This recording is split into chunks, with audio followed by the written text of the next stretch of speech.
Prokuroria e Shkodrës ka nisur hetimet mbi mënyrën e vdekjes së Mirel Çokajt në malsinë e Kelmendit rreth një muaj më parë, ku gjet pa shenja jete në një humner. Fillimisht ngjarja u raportua si aksidentale, sikur i ndjeri kishte rrëshitur duke rënë fatalisht. Por të afërm të tij ngritën dyshime se ngjarja nuk ishte aksidentale.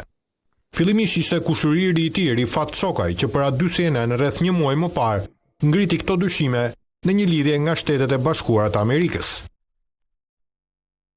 E vërteta është se dikush ka kenë me të, kanë kenë të rujt drogën, droga është në fazën e pjekjes, dyshimet tona janë se dikush e ka shtype i mrapa edhe e ka helu poshtë në prua.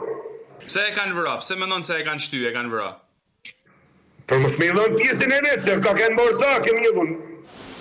Sot motra e viktimës konfirmoi se Prokuroria e Shkodrës ka nisur të verifikojë pretendimet e të afërmve, të cilët janë të bindur se familjari i tyre është tyrë në humner dhe se nuk kemi të bëjmë me një ngjarje aksidentale, por vrasje për shkak të aktivitetit të palishëm të kultivimit të kanabis sativa.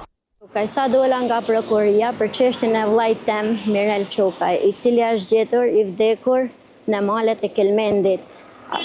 Policia e ka si aksidentale, kurse unë dyshoj se vllai jam është i vëram.